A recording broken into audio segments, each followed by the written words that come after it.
Halo sahabat, apa kabar? Salam jumpa kembali. Anda simak Jatim News Today edisi hari ini, edisi hari Rabu 27 Oktober 2021 bersama saya Ilham Dianta. Beragam informasi terbaru seputar Jawa Timur akan segera kami hadirkan untuk Anda. Satu di antaranya nanti kita akan ikuti aktivitas Wali Kota Madiun saat menyidak sejumlah sekolah untuk mengevaluasi PTM secara terbatas dan tentunya beberapa informasi menarik lainnya. Dan sahabat, seperti biasanya program ini juga disiarkan secara serentak di beberapa LPPL Radio Jatim, yaitu Radio Persada Kabupaten Blitar, Mardika Kota Blitar, Suara Gresik, Suara Madiun, dan tentunya Suara Sidoarjo. Baik sahabat, sebagai informasi pertama kita coba buka organisasi pemuda peduli lingkungan gelar aksi tanam 1000 pohon di Desa Terungwetan, Kecamatan Krian. Berikut laporan selengkapnya dari Panji Harto, Suara Sidoarjo.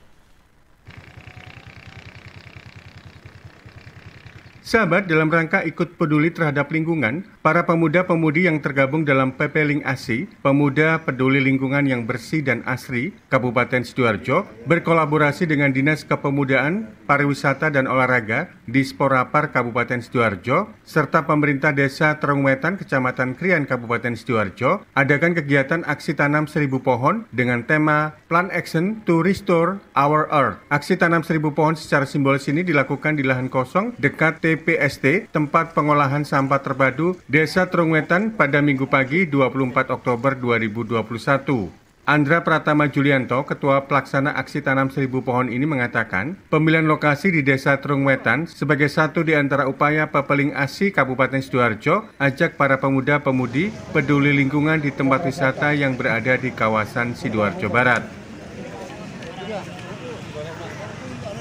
Iya, jadi kegiatan saat ini itu adalah tanam pohon di Desa Terungwetan, dan yang menyelenggarakan adalah Pepeling ASI Sidoarjo, Pemuda Peduli Lingkungan Asri dan Bersih, berkolaborasi dengan pemerintah Desa Terungwetan dan juga Dinas Kepemudaan Olahraga dan Pariwisata Kabupaten Sidoarjo. Terlibat dari di sini adalah teman-teman organisasi kepemudaan di seluruh Kabupaten Sidoarjo, ada 14. Di antaranya adalah Guyub Sidoarjo, Paguyuban Remaja Peduli HIV/AIDS, dan juga Miss Sidoarjo, dan tentunya melibatkan teman-teman dari Pramuka. Nah, salah satunya adalah tanam pohon penghijauan desa ini. Harapannya adalah karena di Terungwetan, saya berharap teman-teman OKP di Sidoarjo terlibat, lebih mengenal Sidoarjo, sejarah, dan juga Sidoarjo bagian barat. Karena kenapa? Karena selama ini kan kegiatan itu terpusat di Sidoarjo kota aja, Pak, ya. Kemudian di Waru juga, kadang di Porong, dan Sidoarjo Barat ini teman-teman kurang mengenal. Maka dari itu kita bawa ke Terungwetan di Krian ini agar lebih mengenal Sidoarjo Barat, mengenal sejarah Terungwetan, dan juga lebih peduli terhadap lingkungan, terutama di tempat wisata, seperti itu. Dijumpai sesudah melakukan kegiatan aksi tanam 1000 pohon, Marta Warakusuma, Sekretaris Disporapar Kabupaten Sidoarjo, mengajak para pemuda-pemudi di Kabupaten Sidoarjo agar tetap semangat dalam kegiatan peduli lingkungan. Di antaranya melakukan penghijauan dan membuang sampah pada tempatnya, agar ke depan Sidoarjo dalam hal lingkungan akan lebih baik lagi. Termasuk masalah kepedulian sampah ditingkatkan, dan semuanya itu harus berawal dari yang muda-muda dulu. Karena apa? Karena semuanya itu akan titik tumbuh berkembangnya semangat. Sahabat, selain aksi tanam 1000 pohon, diadakan juga kegiatan senam Go Green, Trust Mob, sharing session, diskusi lingkungan, dan pameran produk-produk dari hasil daur ulang. Demikian laporan Panji Harto, Suara Sidoarjo. Terima kasih rekan Panji Harto, Suara Sidoarjo, dengan informasinya terkait dengan pelestarian lingkungan, sahabat. Organisasi Pemuda Peduli Lingkungan yang menggelar aksi tanam 1000 pohon di kawasan Krian. Kita beralih ke informasi selanjutnya. Kali ini ada Dinas PPKBP 3A gelar rakor lintas sektor untuk tekan kasus kekerasan perempuan dan anak. Informasi selengkapnya kita simak laporan dari Risma Erina dan Fatan Hadi, Persada Blitar. Dinas Pengendalian Penduduk, Keluarga, Berencana, Pemberdayaan Perempuan dan Perlindungan Anak DPPKB P3A Kabupaten Blitar menggelar rapat koordinasi lintas sektor Pusat Layanan Terpadu Perlindungan Perempuan dan Anak Kabupaten Blitar pada Selasa 26 Oktober 2021. Kepala Dinas PPKB P3A Kabupaten Blitar Eka Purwanta mengatakan semua sektor terkait hadir mulai dari Kemenak, Kepolisian, Kejaksaan, Pengadilan Negeri, OPD terkait serta didukung oleh penyuluh keluarga berencana yang ada di tingkat kecamatan dan desa karena mereka berhubungan langsung dengan masyarakat. Lintas sektor BPTB 2 Kabupaten Blitar. Alhamdulillah bisa berjalan dengan bagus. Tentunya kita berharap apa yang menjadi tugas masing-masing ini kan bisa terwujud. Nah, harapan-harapan ini akan semakin sinergi dan bisa menekan angka-angka kekerasan perempuan dan anak di Kabupaten Blitar. Dengan adanya rapat koordinasi ini diharapkan masing-masing sektor meningkatkan tugasnya dalam rangka menekan angka kasus kekerasan terhadap perempuan dan anak. Dari Blitar, Fatan Hadi mengabarkan. Baik, terima kasih rekan Risma Irina dan Fatan Hadi Persada Blitar ya, terkait dengan informasinya PPKB P3A yang menggelar rakor lintas sektor untuk tekan kasus kekerasan pada perempuan dan anak. Selanjutnya kita beralih ke Madiun, sahabat. Wali Kota Madiun sidak sejumlah sekolah untuk melakukan evaluasi PTM secara terbatas dan cek fisik bangunan. Berikut laporan dari Amanda dan Iko Bimantara dari Suara Madiun. Pemerintah Kota Madiun terus berupaya memastikan keberlangsungan pembelajaran tatap muka tak hanya dari segi kesehatan saja, tetapi juga mempersiapkan gedung sekolah agar kegiatan belajar mengajar atau KBM bisa lebih nyaman. Untuk itu renovasi gedung sekolah dilakukan tahun ini. Di antaranya seperti tampak di SD Negeri 3 Klegen dan SD Negeri 2 Kanigoro. Wali Kota Maidi menjelaskan saat meninjau bangunan sekolah tersebut, proyek renovasi sekolah menelan anggaran hingga 16 miliar rupiah tahun ini. Meski begitu, Wali Kota memastikan bahwa pembangunan infrastrukturnya sesuai dengan standar keamanan bangunan.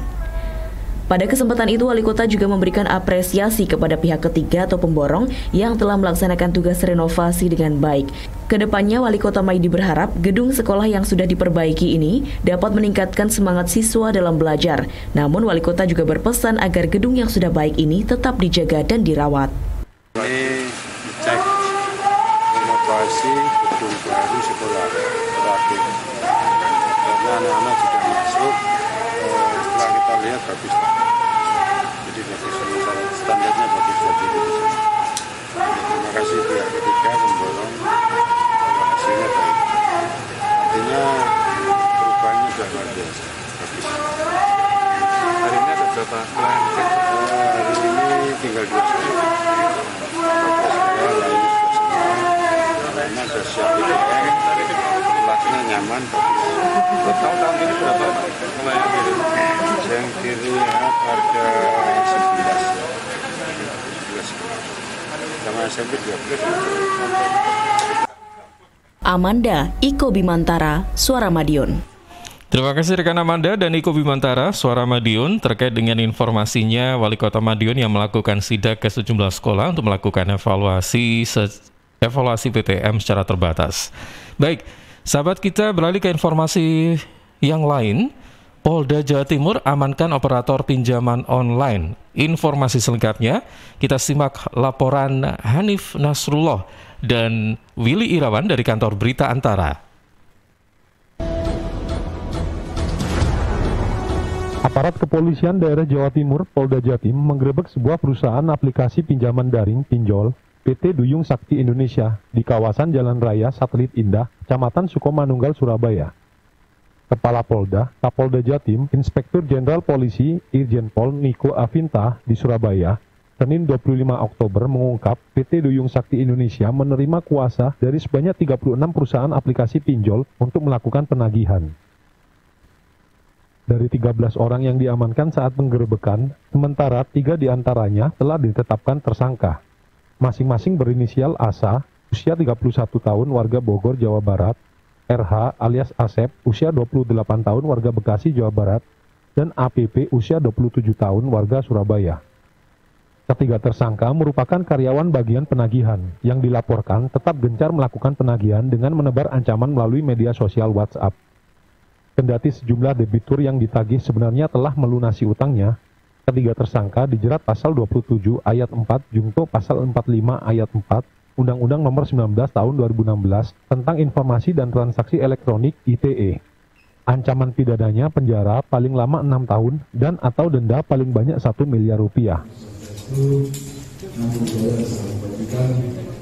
Yang saya hormati mereka mau bekerja. Yang pertama, untuk tersangka A dan AS ini mendapatkan gaji masing-masing 4,2 juta per bulan. Kemudian yang kedua akan mendapatkan insentif sebesar 65%, 70% atau 75% dari penagihannya. Itu per orang bisa sampai 160.000 sampai 250.000, tergantung besar dari penagihan per orang. Kemudian mendapatkan kuota internet. Jadi inilah yang membuat orang tertarik untuk bekerja sebagai penagih. Kemudian ada Polda Jatim mengimbau para korban pinjol untuk segera melapor agar para pelaku lainnya segera ditangkap. Polda Jatim juga telah memberi kemudahan bagi para korban untuk melapor dengan membuka layanan pengaduan bagi masyarakat yang menerima ancaman terkait penagihan pinjol. Hanif Nasrullah, Willy Irawan, Kantor Berita Antara, mewartakan. Baik, terima kasih rekan Hanif Nasrullah dan Willy Irawan dari Kantor Berita Antara. Baik, sahabat informasi kriminal, Polda Jatim amankan operator pinjaman online tadi sekaligus menutup Jatim News Today untuk edisi hari Rabu 27 Oktober 2021. Terima kasih kami sampaikan pada beberapa LPPL yang menyiarkan program ini secara serentak. Radio Persada Kabupaten Blitar, Mardika Kota Blitar, Suara Gresik, Suara Madiun, dan tentunya juga Radio Suara Sidoarjo. Akhir kata saya Ilham Danta pamit, terima kasih, jaga kesehatan dan sampai jumpa.